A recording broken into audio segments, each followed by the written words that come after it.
I think at heart, we all love getting good at something. We all enjoy developing a skill. Whether it's Olympic lifting or Dark Souls, one of the main things that drives us forward is knowing we could do just a little better next time. I believe this is why many people fail at bodybuilding.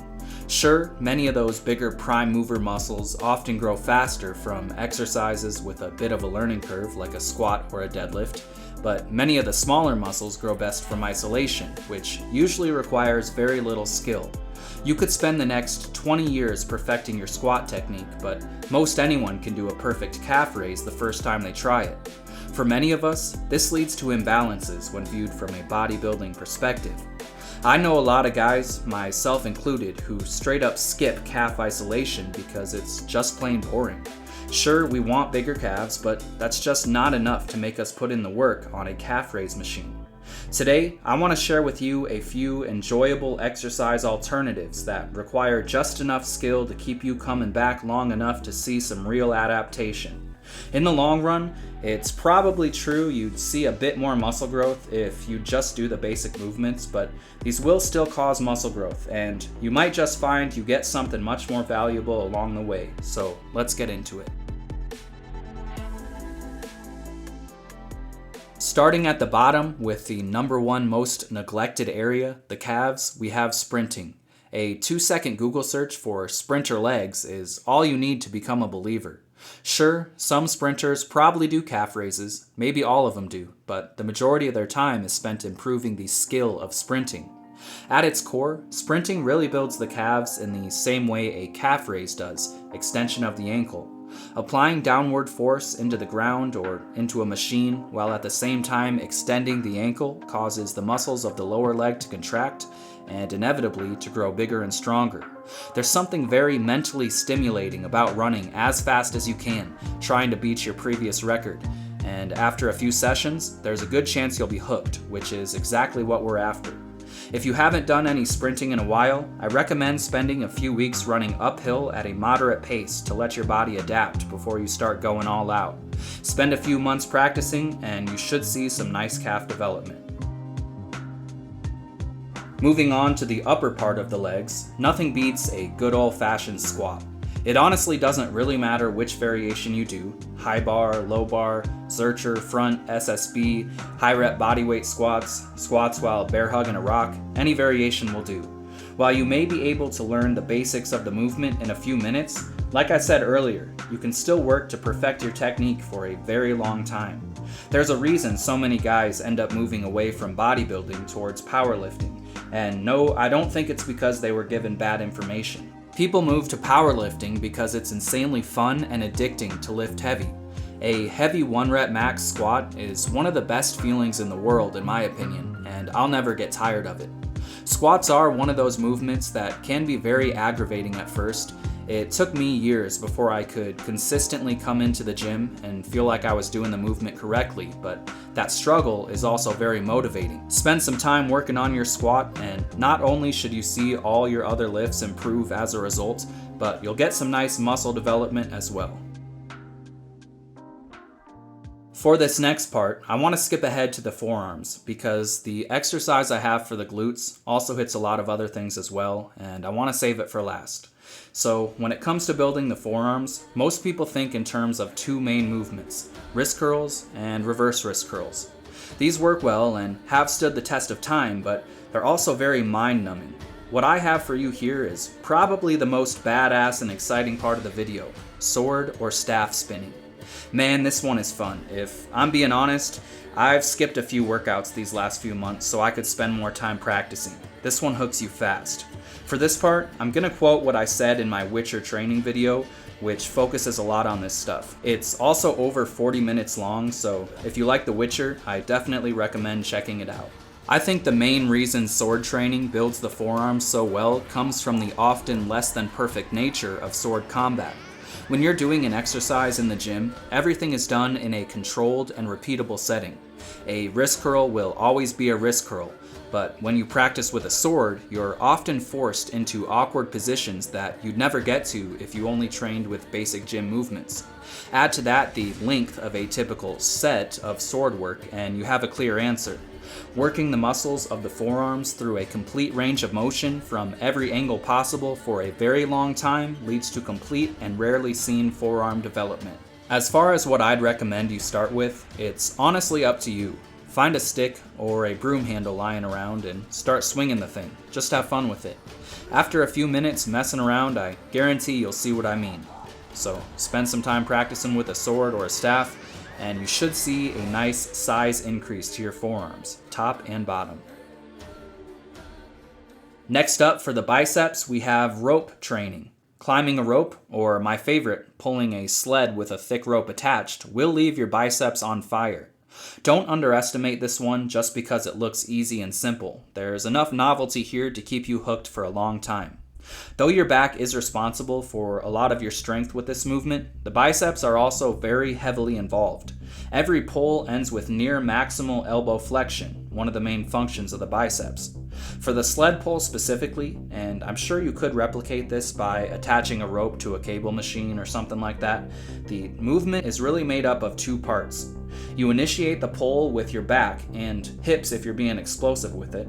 This gets the sled moving. The second part of the pull uses the momentum you generated at the start to bring your hand as close to your body as you can get it, kind of like a row. This is the part where your biceps really put in the work.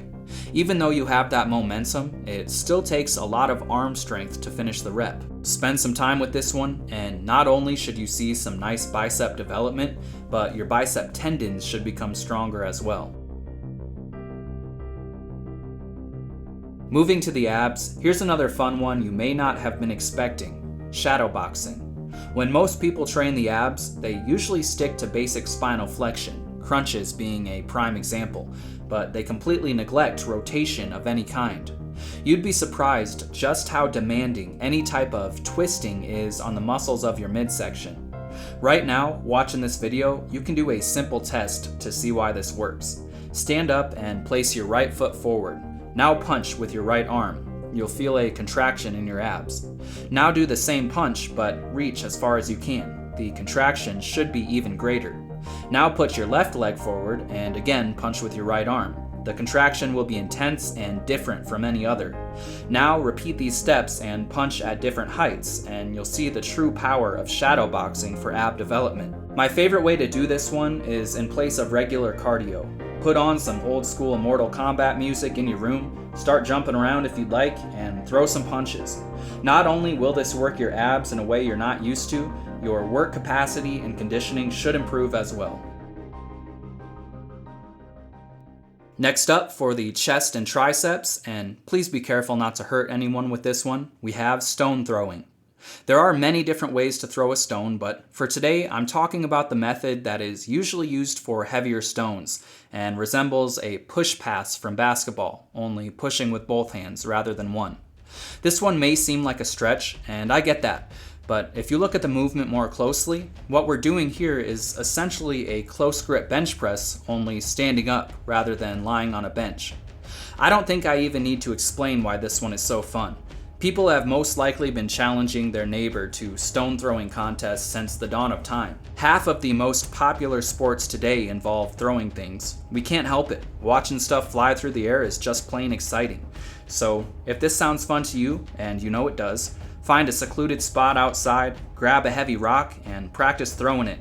Alternatively, if you don't have a rock, you could also use a heavy medicine ball. Either way, given time, you should experience some nice development. Moving to the shoulders, I can't think of anything that invokes that feeling of raw primal fury quite like pressing things overhead. Pressing barbells and dumbbells is fun, don't get me wrong, but if I had to choose a method of training that really keeps me coming back, it would be pressing odd objects.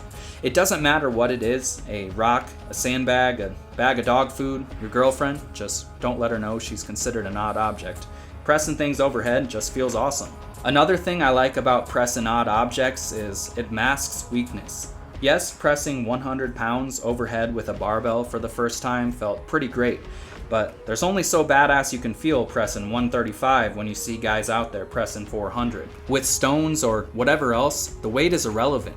All that matters is that you get it overhead, and most likely no one else besides you has ever done so. This to me is motivating and keeps me coming back. No gym, no competition or strength standards, just you and the stone. Improve your overhead strength and your delts will have no choice but to grow. To finish off our list, I have one final exercise for you, or more accurately, one final set of exercises. Finally, I want to talk about heavy odd object lifting. Just like with the pressing, any object will do. The main difference here is we want the object to be heavy, so in my opinion, stones or sandbags work best. For the sake of simplicity, I'll use a heavy sandbag as our example for today. Starting with the lift off the ground, we have an insane low back builder. That sandbag isn't raised up to a specific height like a barbell with 45-pound plates is. That bag requires you to lift from an extreme angle, and your low back will get much thicker and stronger as a result. Once you've lifted the bag and it's resting on your lap, we have the ultimate glutes exercise, the lift from the lap to chest height. Violently exploding that bag from the lap requires tremendous glute strength. You lift the bag by fully extending the hips, the main function of the glutes, so it's no wonder your glutes grow as a result. From here, we have two different paths we can follow. First is the bear hug carry. After you lift that bag to chest height, wrap your arms around it and bear hug the thing, then start walking. This is one of the best upper back and traps exercises I've ever done. Holding on to that heavy weight for time triggers an insane growth signal. It won't take long for your back strength to improve from this one. If we follow the second path, we have one of the most intense lat builders I've ever done, the shoulder carry. From the lap, throw that bag onto your shoulder and start walking. Your lat will cramp up almost instantly, and trust me, you'll feel it the next day. Now, before we end the video, I want to look at the bear hug carry one last time. If I had to recommend one exercise to bring up almost every single one of those often neglected muscles, this would be it. The lift from the ground does work the low back hard, but the upper back, forearms, hamstrings, and glutes are also heavily engaged. The lift from the lap to chest height is an explosive full body movement, and almost everything works together synergistically to get it done. In the bear hug position, your biceps, chest, and forearms work to their max alongside the upper back, lats, and traps just to hold the thing in place. Once you start walking, again, almost every single muscle is working, calves included. Weighted walking is incredible for calf development. So without going on for even longer about the bear hug carry, let me just say if all you did in addition to your regular gym work was add in a few sets of heavy bear hug carries once or twice a week, your lagging muscles would start to improve. So I hope you liked the video. Let me know in the comments if you have any cool training methods I didn't talk about today. And until next time, thanks for watching.